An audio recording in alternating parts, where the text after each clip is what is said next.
Now, a day after ex-Commissioner of Police Parambir Singh's letter, a bomb alleging serious corruption charges against the State Home Minister Anil Deshmukh, it's damage control for the Maharashtra alliance amid signs of fissures between alliance partners. Sharad Pawar, the senior NCP leader, steps in and does some damage control. He says the final decision rests with the Chief Minister Uddhav Thackeray, as the opposition BJP makes it clear that the government doesn't have the moral right to continue to remain in office for even another day. Mahavikas Aghadi government in Maharashtra faced with a new crisis in the wake of ex-top cop Parambir Singh's letter bomb accusing Home Minister and NCP leader Anil Deshmukh of corruption. Now opposition BJP wants him to quit. वैसे तो जांच central agencies ने की जानी चाहिए, लेकिन अगर आपको नहीं है विश्वास तो कोर्ट मॉनिटर्ड कीजिए, कोर्ट मॉनिटर्ड इंक्वायरी, ये इसमें सॉल्यूशन है जिसमें दूध का दूध पानी का पानी आएगा। इसलिए भारतीय जनता पार्टी की ओर से हम ये मांग करते हैं कि गृह मंत्री जी का इस्तीफा लेना चाहिए। While the BJP is pressuring the government, even taking it to the streets, there is a difference of opinion even within the ruling alliance. एक उत्तम अधिकारी होते, मी त्यांच्याविषयी व्यक्तिगत काही बोलणार नाही, त्यांनी आतापर्यंत उत्तम सेवा बजावलेली आहे, पण त्या पत्राची सत्यता आणि त्या पत्रात लिहिलेल्या गोष्टी या संदर्भात तपास करावा असं स्वतः गृहमंत्री अनिल देशमुख यांनी सांगितलेलं आहे। बीजेपी क्या कहती है और क्या कहेगी इसलिए सरकार नहीं चलती। सरकार का अपना एक रूल रेगुलेशन है, सरकार के पास बहुमत है, इसलिए तो हम सरकार चलाते हैं, और बीजेपी के पास बहुमत नहीं है इसलिए अपोजिशन में है, तो सरकार को सरकार का काम करने दो। A senior Shivsena leader told NDTV that the allegations against Anil Deshmukh are serious, it merits probe and he cannot continue as Home Minister anymore. NCP Chief Sharad Pawar, while describing the allegations by Parambir Singh as an afterthought, has suggested an independent investigation and did admit that Aghadi leaders would be meeting on the issue.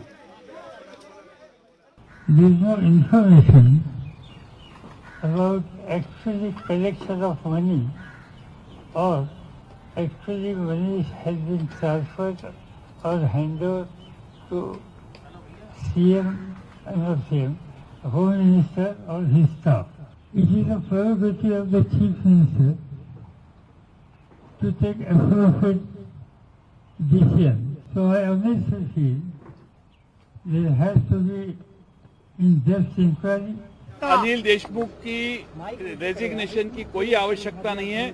हमारी ATS पूरा छानबीन के तपास कर रही है और हमें पूरा विश्वास है कि उसमें से हम कल्प्रिट कौन है वो जल्द से जल्द ढूंढ के निकालेंगे। Mr. Pawar has made comments on what is essentially concerning a minister from that part of the coalition. I think it would not be fair for me to say anything. Though this issue has created a discontent in the alliance, sources in both NCP and Shiv Sena say that their alliance is intact and there is no trust deficit between the parties. A decision on Anil Deshmukh is expected by Monday. With camera person Manu Nair, this is Arvind Gunasekar for NDTV. Now, concerns over rising COVID cases in Maharashtra. With over 30,000 cases that have been registered, the state records its highest ever single-day spike since the beginning of the pandemic.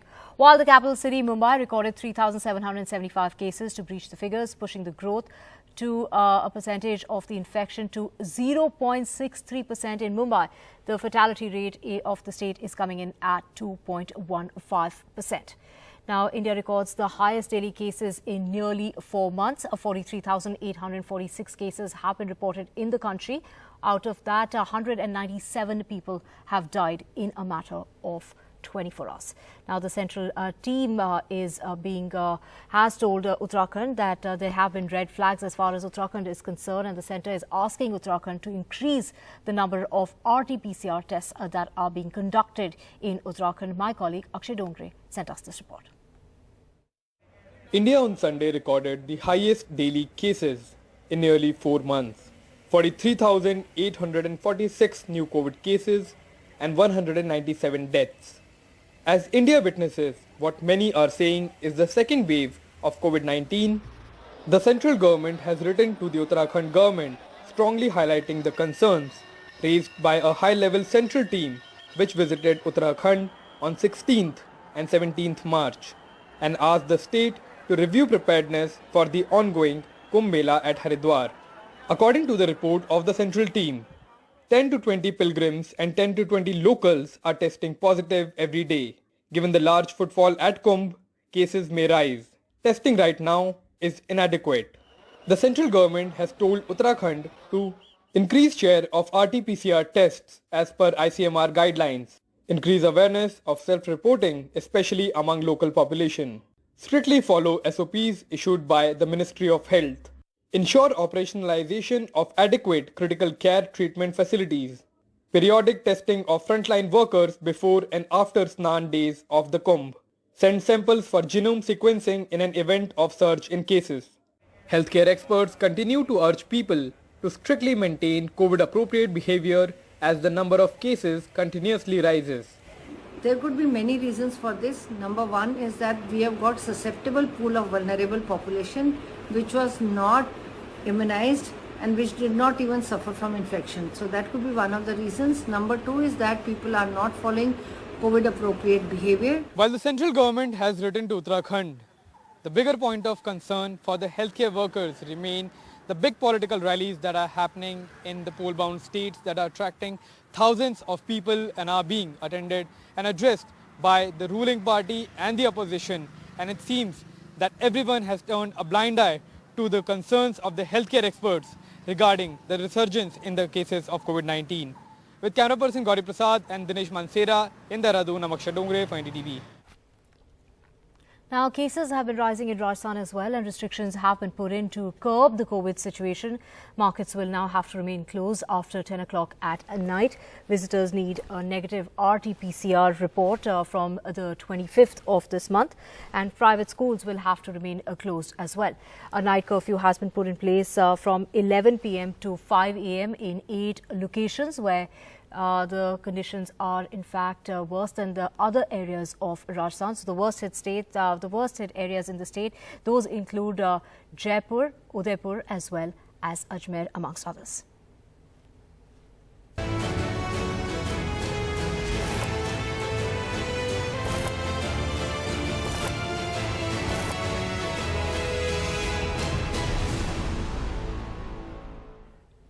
The war of words between the Prime Minister and Mamata Banerjee continued on the election trail in Bengal today, with Mr. Modi mocking Mamata for some of the TMC's wall graffiti on him. Mamata Banerjee, on her part, remained on the offensive throughout.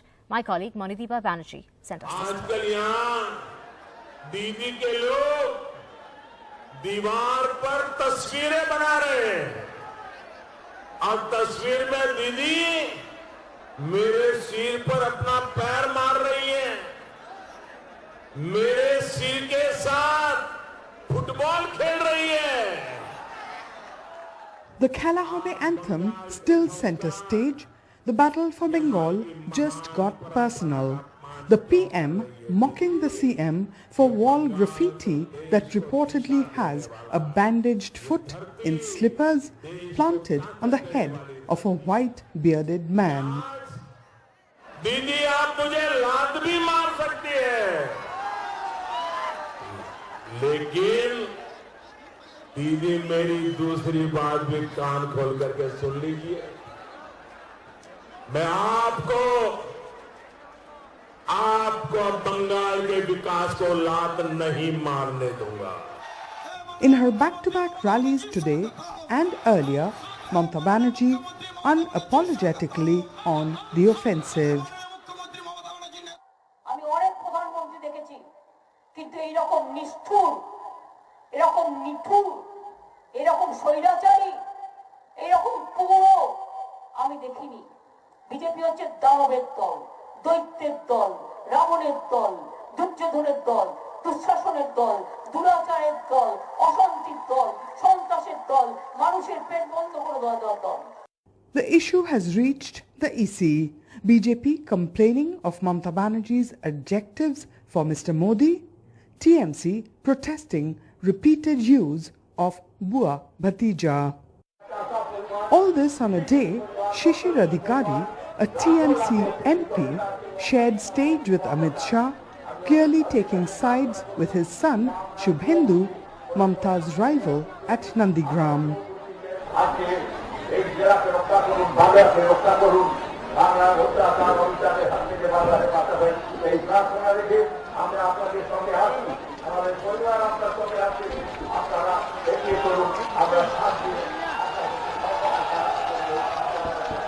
Mamata Banerjee, angry at being fooled, she said, by a family of traitors.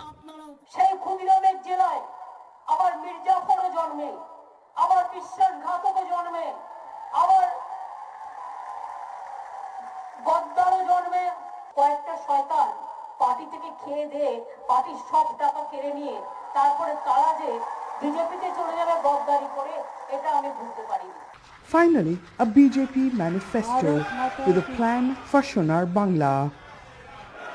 Bharat Mata ki, Bharat Mata ki, BJP Jindabad.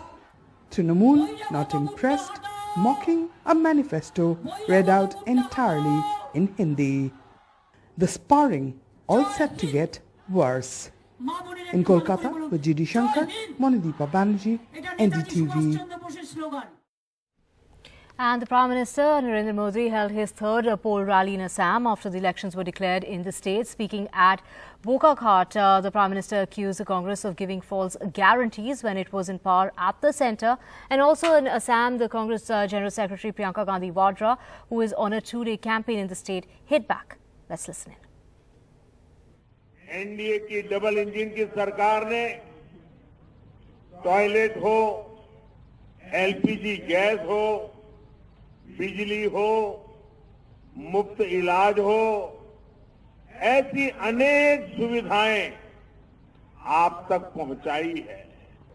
साथियों, कांग्रेस राज में असम के सामने सवाल था कि असम को लूटने से कैसे बचाएं। ये सवाल था कि नहीं था?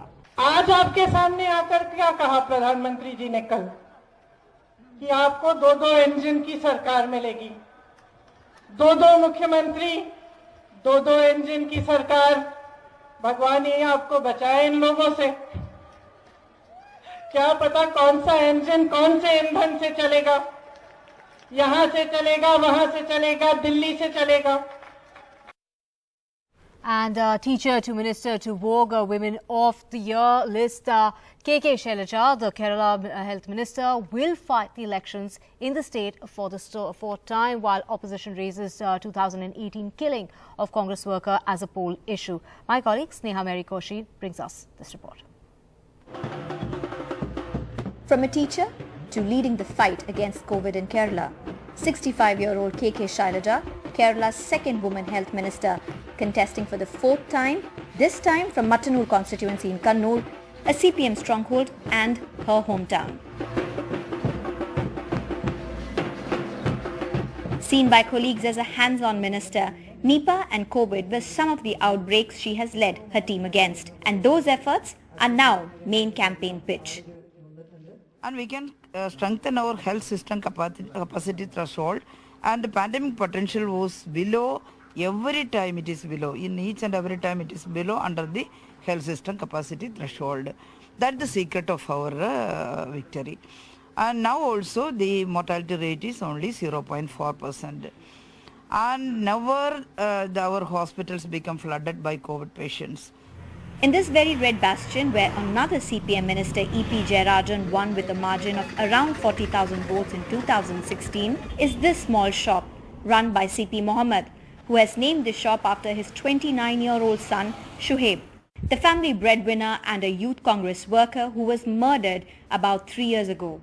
Among those arrested were CPM party workers and supporters.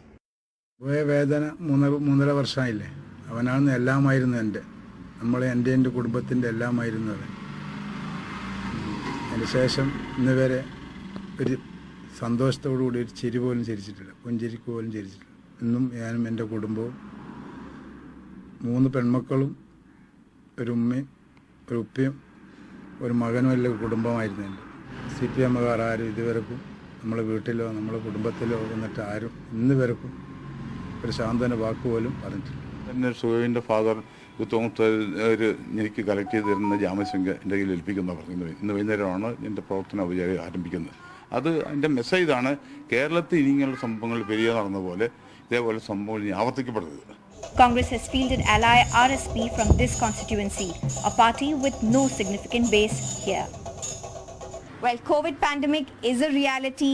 Wearing your masks is a must. But it's also election season. And what does this mean? Very interestingly, let us show you this. You have BJP, CPM and Congress masks here. All of this is election special, obviously because of a pandemic which has made masks a necessity. കൊലപാതകത്തിന് എതിരാണ്. അതിപ്പം വെഞ്ഞാറമൂട് രണ്ടാളെ കൊന്നിട്ടില്ല, 2 CPMR. എവിടെ കൊന്നാലും ആര് കൊന്നാലും തെറ്റാണ്. With camera person SP Babu, Sneha Koshi for NDTV.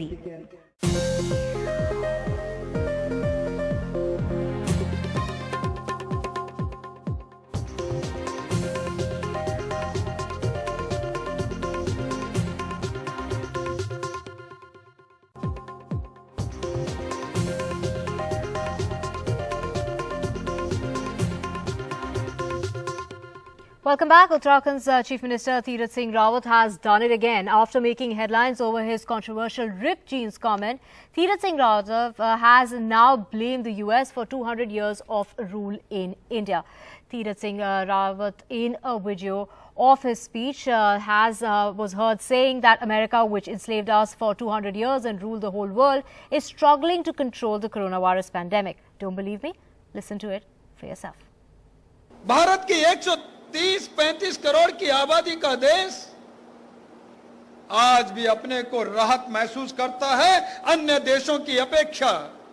जहां अमेरिका के 200 वर्ष हम लोग गुलाम थे, पूरे विश्व के अंदर उसका राज था, कभी सूरज छिपता ही नहीं था, यह कहते थे।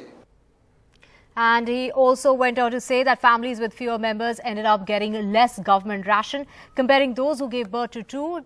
And he said, why 2? You should give birth to 20, implying that those who had more kids could get more ration. और हर घर में पर यूनिट 5 किलो राशन देने का काम किया। जिसके 10 थे तो 50 किलो आ गया, 20 थे तो क्विंटल आ गया, 2 थे तो 10 किलो आ गया। लोगों ने स्टोर बना लिए, खरीदार सामने ढूंढ लिए। इतना बढ़िया चावल आया, कभी अपने आप भी लिया नहीं सामान्य जीवन में भी, आपदा के समय।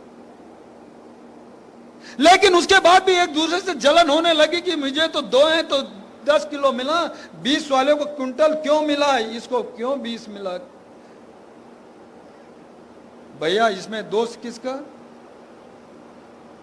उसने 20 पैदा किए, आपने 2 पैदा किए तो उसको 1 क्विंटल मिलना। अब इसमें जलन काहे का? जब समय था तब आपने 2 ही पैदा किए, 20 क्यों नहीं किए? काहे का जलन भाई?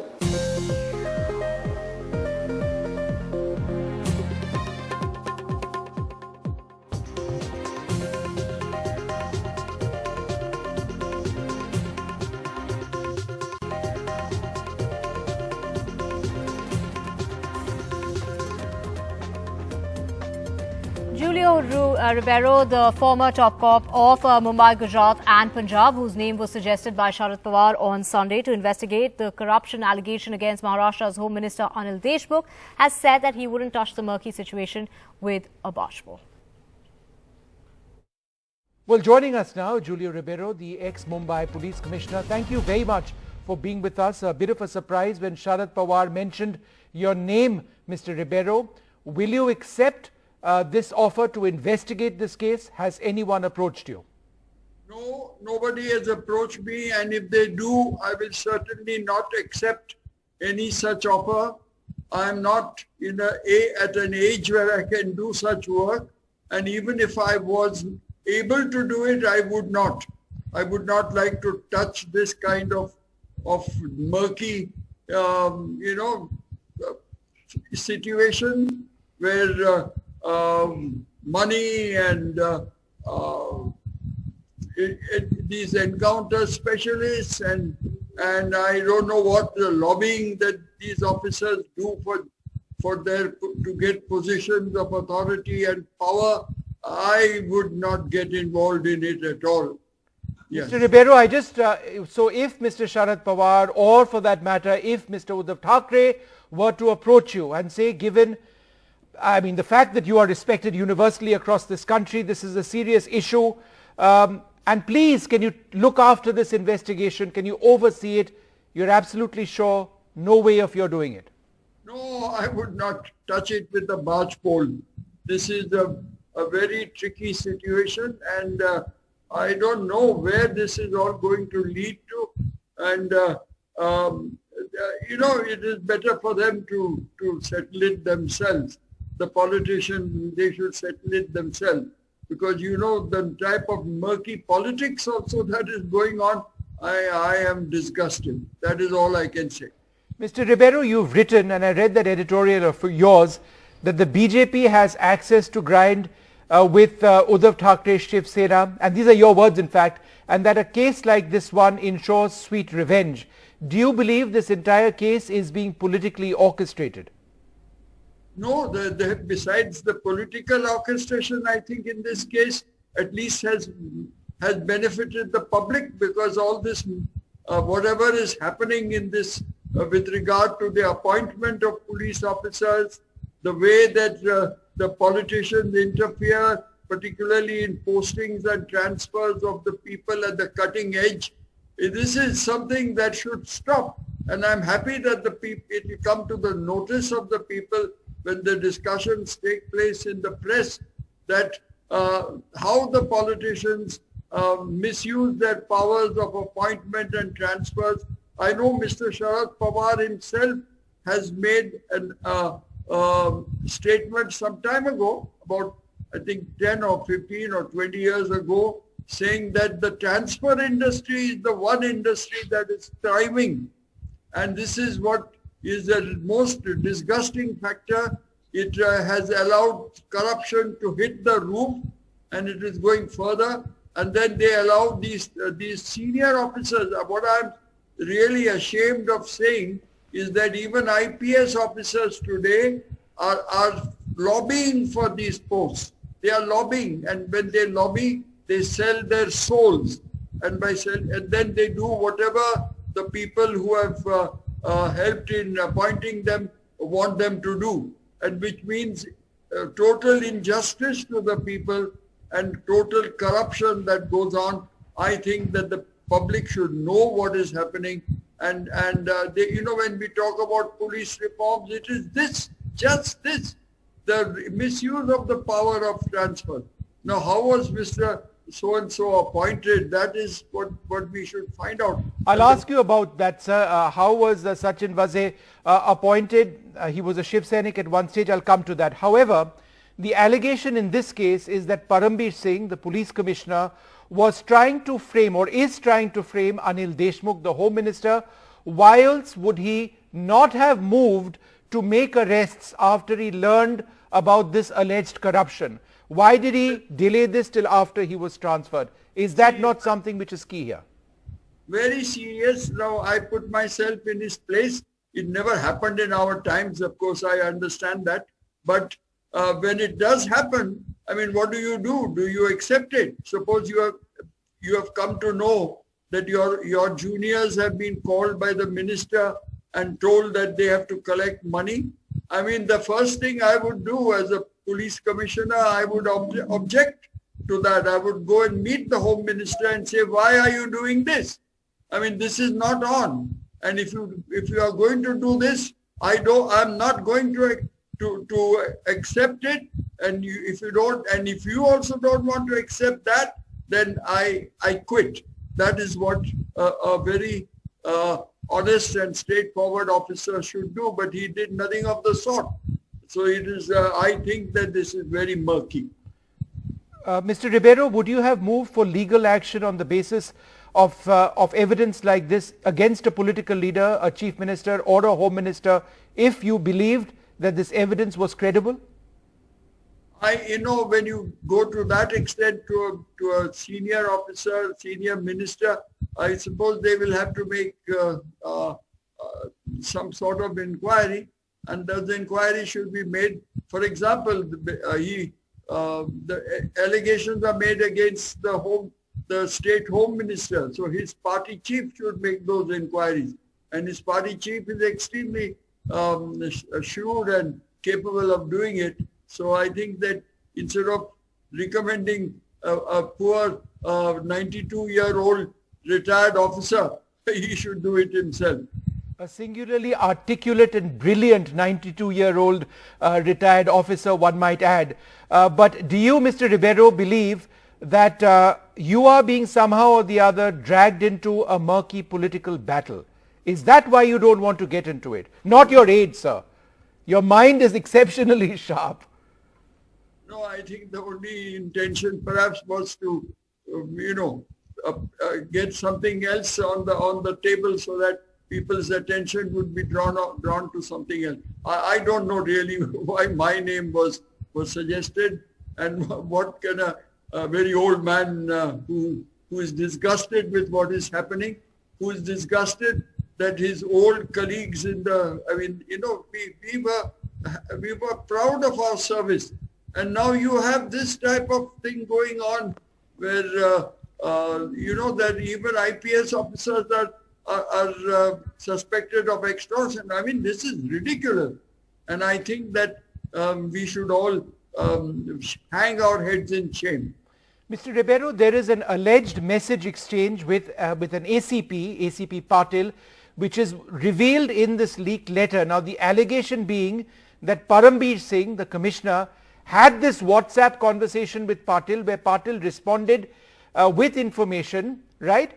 And that this information will now be used to build up Parambir's case after his transfer. This is all happening after his transfer. Is there logic in that argument? I don't know what you are talking about, because I have not heard about this letter that has been leaked. Okay. I would only say this is another, another piece of red herring that is being taken along. I don't know what it is about, and I didn't hear it till you asked me just now. Mr. Ribeiro, Sharad Pawar today said that there is non-existence of any proof, or there is no proof of any actual money transfer, that there are allegations, but there is no proof of money having actually been transferred. So therefore, are the allegations somewhat weaker without evidence having been presented so far? No, I don't know about that, whether any money has been transferred, and nobody has told me that any money has been transferred, and that it is only in future. I thought it was just a suggestion. That is what he seems to have said, that the minister wanted 100 crores a month. And the figure appears to be quite big. I mean, I can't dream of 100 crores in any case. But then I think it is something that it has to be looked into. And if any such demand was made, well, the first thing that the commissioner should do is to speak to the minister himself, and say that, look, you all have appointed me, and you want me to live with this? This is stupid. I mean, I am not going to occupy this chair, and I would like to get out of it. And he didn't seem to have done that. Instead of that, he waited till he was shifted out. Mr. Rivera, do you believe, sir, that the allegations which have been made are strong enough to result in the collapse of the Maharashtra government?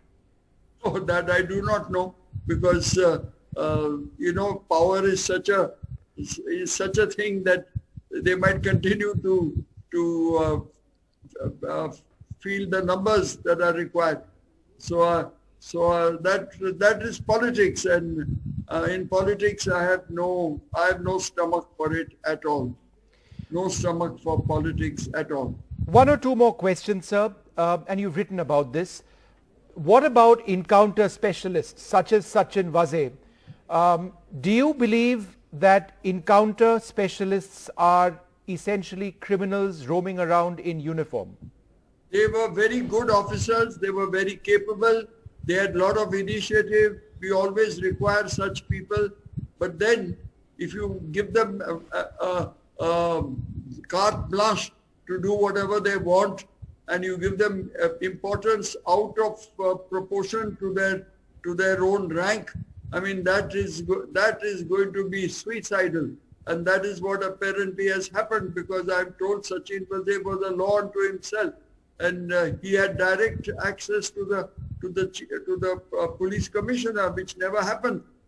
I perhaps heard about it some time ago once when there were two officers in Bombay City who had that kind of access to a certain police commissioner. Right. I never heard of it after that. No commissioner keeps on cohorting with an assistant police inspector or a police inspector or an assistant commissioner of police. Right. He normally stops at the deputy commissioner level, and I'm surprised that this officer was given. In fact, I'm surprised that he was reinstated, because it was against all norms of discipline and all norms of rules and regulations about how these reinstatements should be done. And they were both complicit. There's no doubt about it. Both the commissioner and the political rulers, they are both complicit in bringing this gentleman back. And I'm told that once before some other inspector was also reinstated like that. Now this is how you weaken the discipline of the force, and you use influence for the simple purpose of becoming rich. And this is not what the police force is supposed to do. The police force is supposed to protect the public from such people. And last question, sir. You are actually releasing killers on the public. This is not fair.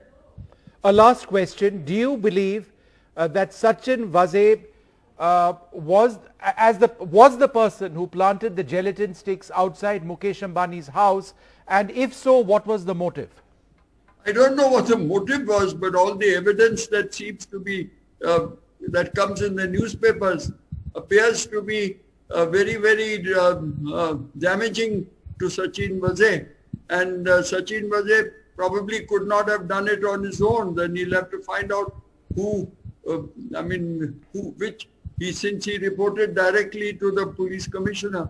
Well, I think that the police commissioner must take his blame also, because how could he do that without some blessings from somebody? I mean, he's just an assistant police inspector, which is a very, very junior rank. Don't you understand that? I mean, there are at least 8 ranks above him, between him and the commissioner.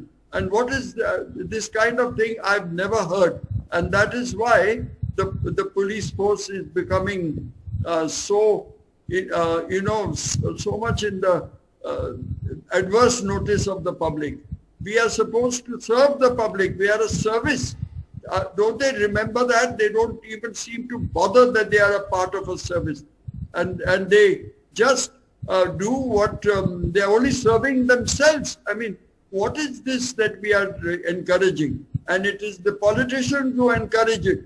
They should stop encouraging these things, and the people should know that, and the people should come out and say that they have had enough and we don't want this to happen. The police force is for their protection, for the protection of the general public, not for the politicians to play around with. All right, sir. Thank you so much for speaking to us and making it absolutely clear you will have no part of any investigation in any of this. Thank you so much, Mr. Ribeiro, for being with us. Thank you so much indeed, sir. Yeah, thank you.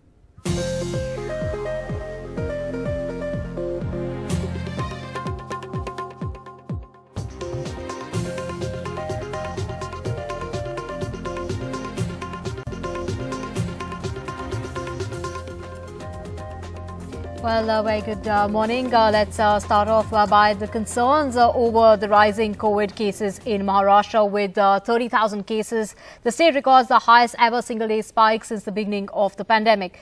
And also in Mumbai, 3,775 cases have been registered, which is the highest single-day spike in Mumbai, pushing the growth percentage of the infection to 0.63% in Mumbai. The fatality rate of the state is coming in at 2.15%. Now, India records its highest daily cases in nearly 4 months. 43,846 cases have been registered in the last 24 hours, out of which 197 people have lost their lives to COVID-19. The central team has now told Uttarakhand, as red flags are being raised, that the centre is now asking Uttarakhand to increase the number of people that are being tested. The RT-PCR tests need to be increased in the state of Uttarakhand. My colleague Akshay Dongre brings us this report. India on Sunday recorded the highest daily cases in nearly 4 months. 43,846 new COVID cases and 197 deaths. As India witnesses what many are saying is the second wave of COVID-19, the central government has written to the Uttarakhand government strongly highlighting the concerns raised by a high-level central team which visited Uttarakhand on 16th and 17th March and asked the state to review preparedness for the ongoing Kumbh Mela at Haridwar. According to the report of the central team, 10 to 20 pilgrims and 10 to 20 locals are testing positive every day. Given the large footfall at Kumbh, cases may rise. Testing right now is inadequate. The central government has told Uttarakhand to increase share of RT-PCR tests as per ICMR guidelines, increase awareness of self-reporting, especially among local population, strictly follow SOPs issued by the Ministry of Health, ensure operationalization of adequate critical care treatment facilities, periodic testing of frontline workers before and after Snan days of the Kumbh, send samples for genome sequencing in an event of surge in cases. Healthcare experts continue to urge people to strictly maintain COVID-appropriate behavior as the number of cases continuously rises. There could be many reasons for this. Number one is that we have got susceptible pool of vulnerable population which was not immunized and which did not even suffer from infection. So that could be one of the reasons. Number two is that people are not following COVID appropriate behavior. While the central government has written to Uttarakhand, the bigger point of concern for the healthcare workers remain the big political rallies that are happening in the poll-bound states that are attracting thousands of people and are being attended and addressed by the ruling party and the opposition. And it seems that everyone has turned a blind eye to the concerns of the healthcare experts regarding the resurgence in the cases of COVID-19. With camera person Gauri Prasad and Dinesh Mansera in Dehradun, I'm Akshay Dongre for NDTV. And India is witnessing the resurgence of curbs with coronavirus cases surging in region. The nation that's registered the highest one-day spike since the 26th of November on Sunday, with 43,846 new cases being reported. Active cases have again crossed the 3 lakh mark. India has reported 1.59 lakh deaths so far. Maharashtra continues to be the worst hit state, and at least 4.46 crore vaccine jabs that have been administered so far. We have my colleague Sukirti joining us. Sukirti, no improvement as far as the situation in Mumbai or in Maharashtra is concerned. How bad is the situation in the national capital? Well, yes, cases continue to see a spike across even the major cities like Mumbai and Delhi. And especially if we talk about Delhi, for the last 2 days, Delhi has recorded over 800 cases, 823 cases on Sunday and 813 cases on Saturday. And while the cases continue to rise, one thing that the Delhi government is doing to tackle the situation at this point, apart from the containment measures and faster contact tracing and isolation measures, they are also ramping up the vaccination. And that is going to start from today. From today, all Delhi government hospitals will be vaccinating from 9 a.m. to 9 p.m. So now there will be 12-hour-long inoculation drives in the national capital. Till now, the timings used to be from 9 a.m. to 5 p.m., but now that has been extended till 9 p.m. In fact, all these Delhi government hospitals have also been asked to create at least 6 vaccination sites at each of these hospitals. So instead of 1 or 2 vaccination sites that they used to have till now, there will be 6 vaccination sites. So cases continue to rise in the national capital, but the government at this point ramping up vaccinations to at least control the infection to a certain extent. Right. Thank you, Sukirti, for joining us with all those details. That's the situation in Delhi. But what about the situation in Rajasthan? Rajasthan has now put in curbs to deal with the rise in COVID cases. Markets will have to remain closed after 10 o'clock at night. And visitors need to produce a negative RT-PCR report from the 25th of March. Primary schools will have to remain closed. A nighttime curfew has been put into place from 11 o'clock at night to 5 o'clock in the morning in the worst affected areas. Now we have my colleague Harsha joining us. Harsha, night curfew in 8 cities including Jaipur, Udaipur and Ajmer. Well, yes, given the fact that across India it looks like there is a second wave which is, coming, and Rajasthan also has shown an increase in cases, though of course not an alarming increase in cases, but it has shown an increase in cases. There's been a jump, and that's the reason why, as a precautionary measure, the state government has again put in these curbs. Now, interestingly, anyone coming into Rajasthan will have to have an RT-PCR negative report in the past 72 hours. So that's very, very important for people who are coming in, because remember, the Holi weekend is going to be coming up, and there will be travelers who will be coming into Rajasthan. So that's something to look out for. Also, it's important to note that Rajasthan actually has done very well on the vaccination front. So it is among the top performing states in terms of vaccination. They have stepped up the drive. But despite all that, the number of cases going up is definitely a cause of worry. And if there are clusters where, COVID is reported, and the government has asked district collectors to also declare them as containment zones and then take all protocol as required. That means the police will not let people from that containment zone then step out. So, right. So these curbs are definitely coming into place in Rajasthan. And Harsha, this is well timed with the festival of Holi just around the corner.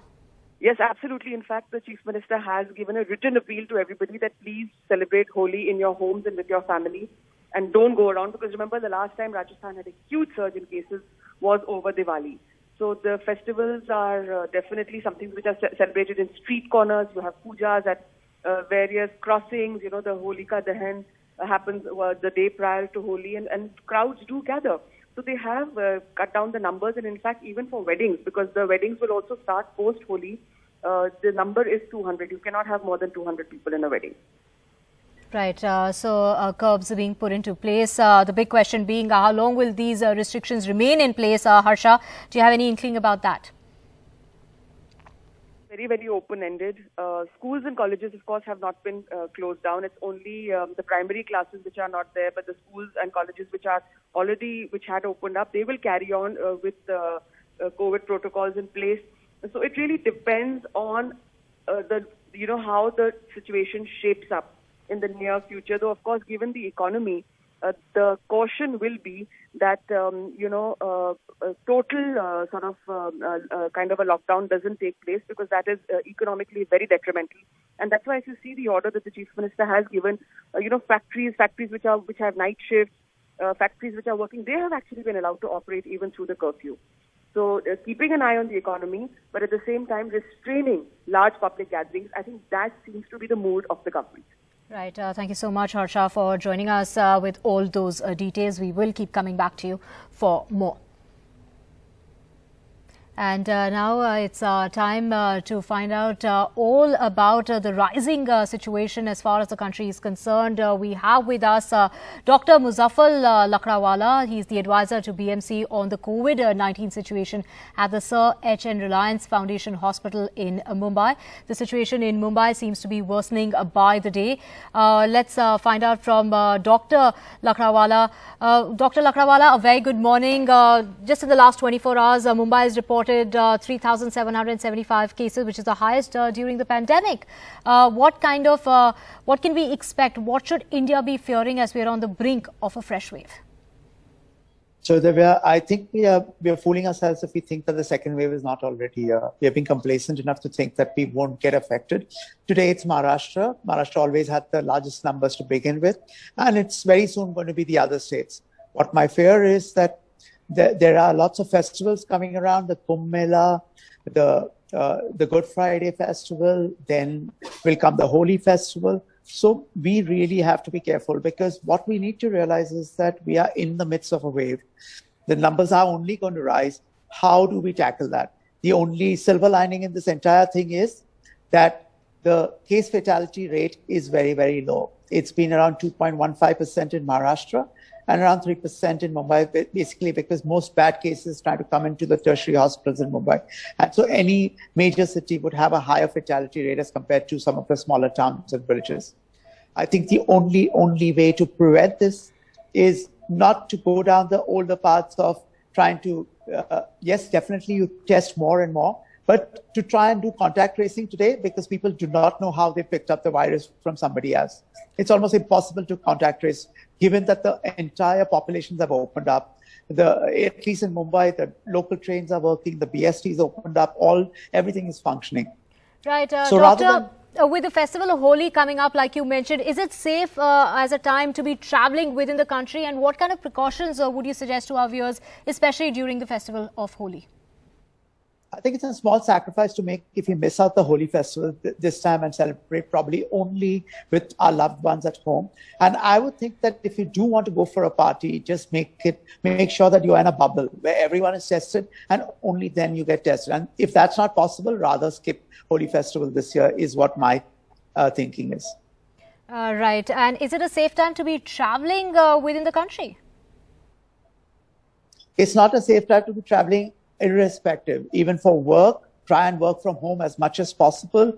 If you want to travel to a different part of the country, please be careful, because you do not know who is going to be the next person who's going to give you corona. So if you do want to travel and it's compulsory to travel, please make sure your mask is on at all points of time, you're maintaining social distancing and continuously sanitizing your hands. Doctor, there's some amount of confusion among some as to which vaccine they should be getting. Does it really matter which vaccine one gets? For once and for all, I want to tell people that whichever vaccine you take, let's not get into which is better, which is worse. Every vaccine is known to cause 100% chance of you not getting a severe form of COVID. So why are you waiting and watching? I mean, unless you've got your doctor's recommended something for a specific reason for not taking a particular vaccine, you've got to take a pick. We've got 2 here, the Covishield and the Covaxin. Just go ahead and vaccinate yourself. The more and more people get vaccinated, along with the number of people who already got infected, that's when your immunity numbers are going to kick in and the viral load will become lesser and lesser. And we have to learn how to live with COVID now. It's never going to be a time where we are going to learn how to live without COVID. So COVID's here to stay for good. So let's vaccinate ourselves and make sure that if we do get exposed, we don't get really badly affected by it. Right, Doctor, with many cases of the UK virus, the South Africa virus and the Brazil virus now being reported within India, how fast can the coronavirus mutate, and are the existing vaccines capable of providing immunity to the different variants? So far, every virus is known to mutate, all right? It's unknown that a virus will not mutate. Today, we've got the Kent strain, we've got the South African strain, the Brazilian strain. Most of the vaccines were tested previous to these strains coming in. 3 months later, a different strain will come. Maybe we'll pick up a Maharashtra strain, for example. So let's not get into logistics. One thing we do know that the mutation, what's only happened is that the virus has become more infective. The chances of it becoming more infective, the lucky thing is it's not become more fatal. So the case fatality rates are still remaining low, but the transmissibility of this virus has become higher. And that's always known. Anything which is more transmissible but less infective is always known to transmit more, rather than those viruses which are more fatal, because they infect the person and then they die, and that's the end of the infection. But any virus which kind of has a low fatality rate is known to be more transmissible. Doctor, what can we expect as summer arrives? Will the warm weather hurt or help our efforts to stop the virus? We've gone through this before. We know that this warm weather does not affect this. So let's get our minds clear that there is no way that the heat of summer is going to kill this virus. Most important thing is, please vaccinate if you can. get away the doubts and thoughts that what can vaccine do? Well, yes, there are going to be a few side effects, but that's with any kind of medication that you do take. Let's live on. If those guys who are infected, give a chance to those people who have not been infected to vaccinate first, because the number of vaccines are less. The number of people we need to vaccinate in India are too large. Remember that UK has done so well. It's vaccinated more than 53% of its population. And that's where they're planning to open up the economies in another 2 or 3 months. Let's India get there soon enough so that we can start opening up our economies very soon. Right. Thank you, Dr. Muzaffar Lakdawala, for joining us this morning with all those details. It is going to be very, very helpful for all our viewers. A word of caution, please do go and get yourself vaccinated if you're in the eligible category, and try and stay indoors as much as possible. And of course, avoid the Holi festival if you really can. With that, we're slipping into a very short break. News and updates will continue on the other side. Stay with us.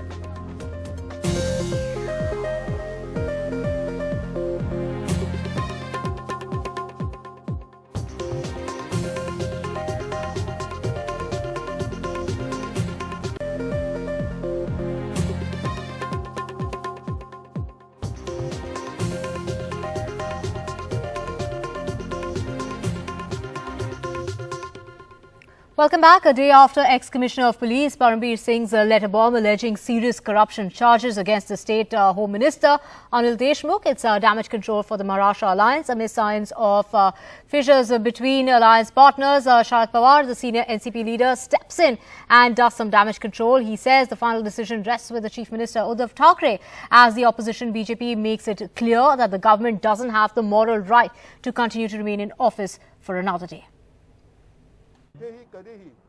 Mahavikas Aghadi government in Maharashtra faced with a new crisis in the wake of ex-top cop Parambir Singh's letter bomb accusing Home Minister and NCP leader Anil Deshmukh of corruption. Now opposition BJP wants him to quit.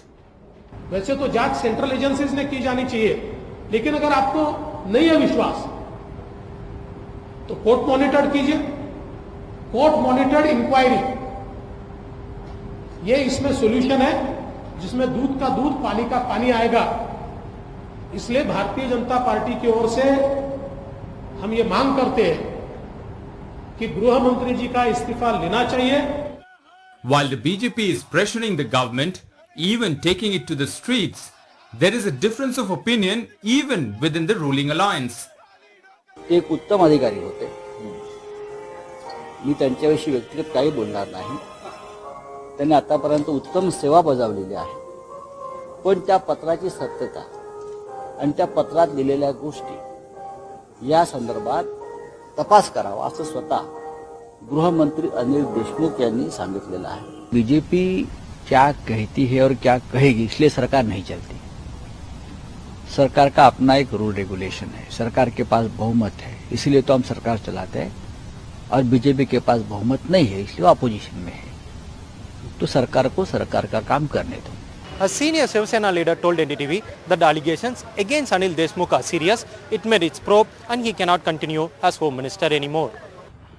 NCP Chief Sharad Pawar, while describing the allegations by Parambir Singh as an afterthought, has suggested an independent investigation and did admit that Aghadi leaders would be meeting on the issue.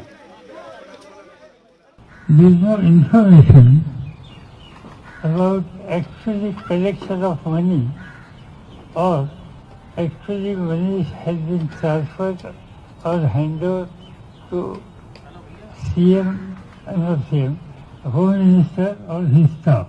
It is a prerogative of the Chief Minister to take appropriate decision. So I honestly feel there has to be in-depth inquiry.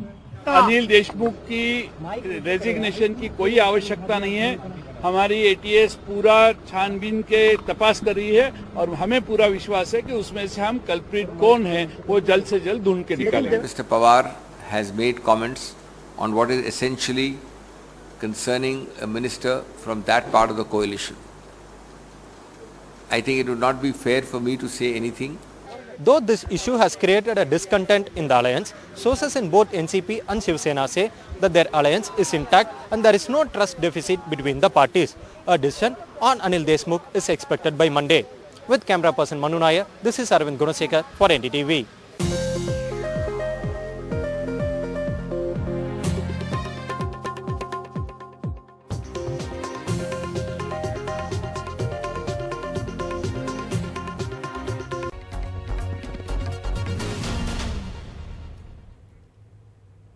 Welcome back. A quick check on markets this Monday morning, and of course markets opening under pressure. The Sensex opening in the red. As we can see, the Sensex down 0.4%, down over 200 points. So of course experts feel there are various factors to this. They feel of course we've had weak global cues this morning from the US and Asian markets also plunging. Japanese Nikkei was plunging nearly 2%. When we last checked, of course we've also had weak cues domestically, in the sense that experts feel the fresh lockdowns emerging will impose pressure on the overall economy and concerns will emerge. However, let's look at the top gainers first and see what really might brighten the day for us. We have Cipla, which is up over 1%, 1.9%. BPCL gaining over 1.6%, and Dr. Reddy's gaining over 1%. In trade, we also have Grasim Industries gaining 0.92%. We have Britannia Industries, again 0.8% up. Remember, FMCG stocks are also doing well this morning. Indiabulls Housing 0.7% higher in trade. We've, of course, under pressure, and what really may drag the markets down even further during the day, Tata Motors down over 1%, 1.2%. ICICI Bank down over 1%. Again, remember, these are heavyweights, and so therefore the pressure on the overall indices will be higher. Hindalco down 0.76%. All economy-facing stocks also in focus. Remember, metals, and so of course the impact from Hindalco there. Zee Entertainment down 0.6%. GAIL India down 0.29%. Coal India, of course, tumbling 0.26% as well. So a lot of these stocks under pressure, and of course, concerns about the day ahead. Banking stocks though, IndusInd Bank down 1.23%. ICICI Bank down 1.23%. HDFC Bank down 1.08%. So of course, banking majors and some of the heavyweights they're facing pressure. City Union Bank down 0.8%. Bank of Baroda down 0.8%. SBI, another key heavyweight, down 0.6%. So let's also look at the metal losers now and what is dragging, the economy-facing stocks lower. So NMDC down 3.82%, NALCO down 1.8%, Hindustan Zinc down 1.31%. Of course, we've also seen Tata Steel, the likes of Tata Steel down 0.3%, and Coal India, Hindalco continue to face pressure there, tumbling 0.3%, 0.7% each. So remember, economy-facing stocks are in focus, banking majors in focus, FMCG stocks also remain in focus. The Sensex clearly under pressure even as we speak, down 0.36%, down over 150 points at the moment.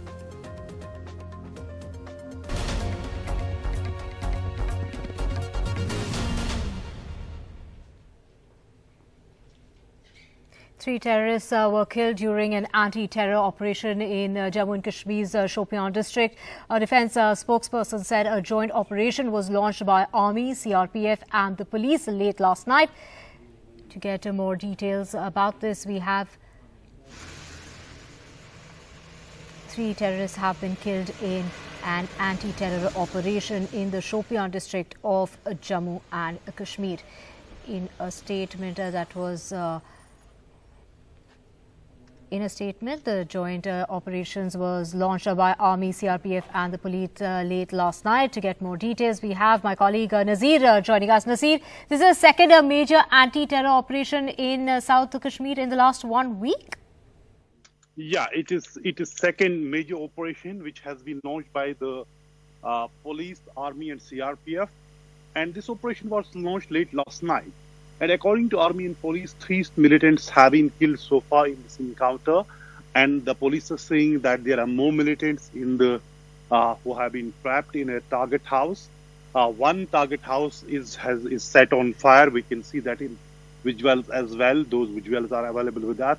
So it is the second major operation launched by the security force in Shopian. The Shopian was seen as a hub of military. But for last 1 year, because of the relentless operations, the number is now down. Some are saying it is less than just 10 militants in Shopian district, and now 3 more have been killed today, and police are saying more militants are trapped in this operation, and likely they are saying they may be, captured or killed in this operation. Thank you, Nazir, for joining us with all those details. We will keep coming back to you for more.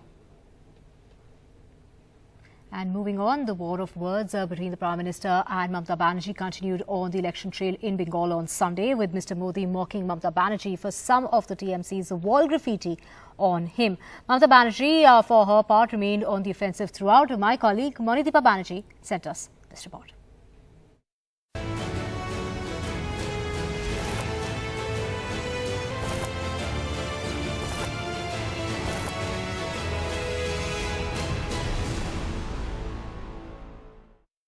आजकल यहाँ दीदी के लोग दीवार पर तस्वीरें बना रहे हैं और तस्वीर में दीदी मेरे सिर पर अपना पैर मार रही है, मेरे सिर के साथ फुटबॉल खेल रही है। The Kalahari anthem still center stage. The battle for Bengal just got personal.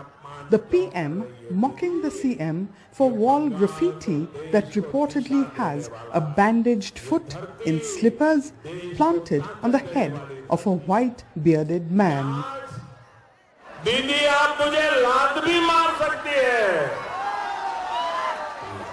लेकिन दीदी मेरी दूसरी बात भी कान खोल करके सुन लीजिए। मैं आपको बंगाल के विकास को लात नहीं मारने दूंगा। In her back-to-back rallies today and earlier, Mamata Banerjee unapologetically on the offensive.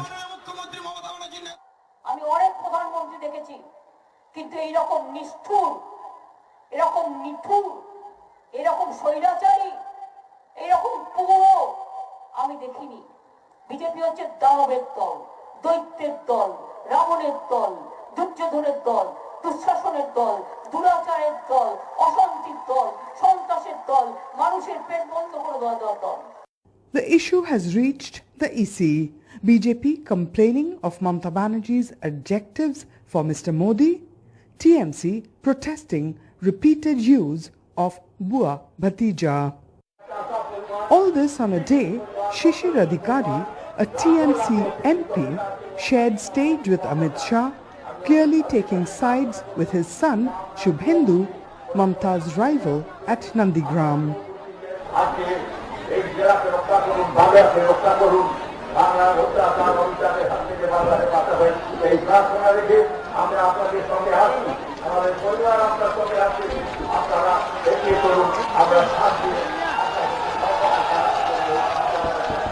Mamata Banerjee, angry at being fooled, she said, by a family of traitors. সেই ক্ষুদিরামের জেলায় আমার মির্জাফরও জন্মে, আমার বিশ্বাসঘাতকও জন্মে, আমার গদ্দারও জন্মে। কয়েকটা শয়তান পার্টি থেকে খেয়ে দিয়ে পার্টির সব টাকা কেড়ে নিয়ে তারপরে তারা যে বিজেপিতে চলে যাবে গদ্দারি করে, এটা আমি বুঝতে পারিনি। Finally, a BJP manifesto with a plan for Sonar Bangla. Bharat माता की, भारत माता की, बीजेपी जिंदाबाद। Trinamool, not impressed, mocking a manifesto read out entirely in Hindi. The sparring all set to get worse. In Kolkata, with GD Shankar, Monideepa Banerjee, NDTV. Now, the battle for Assam heats up as BJP looks to retain power in the state. It is BJP's double-engine model versus Congress's 5-guarantee pledge. BJP's chief JP Nadda and the Union Home Minister Amit Shah have 3 rallies each in the state today. And with that, we're slipping into a very short break. News and updates will continue on the other side. Stay with us.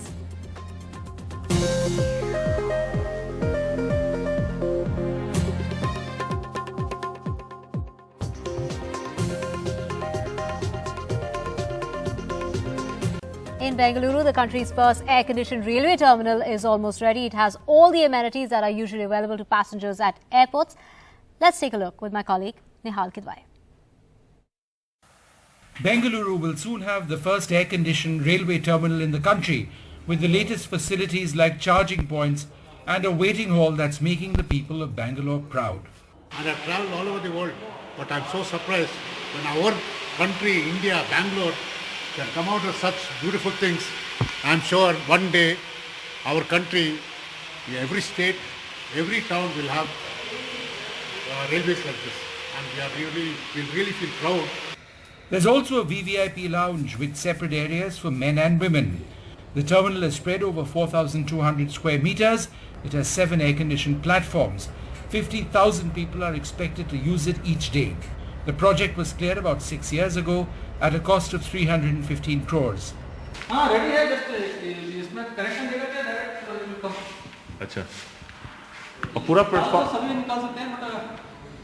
This will be the third major terminal in Bengaluru city, from where long-distance trains will operate by the end of the month. I think everybody, every Bangalorean, not only Bangalore, every Indian will be proud to come and see this place and witness this place.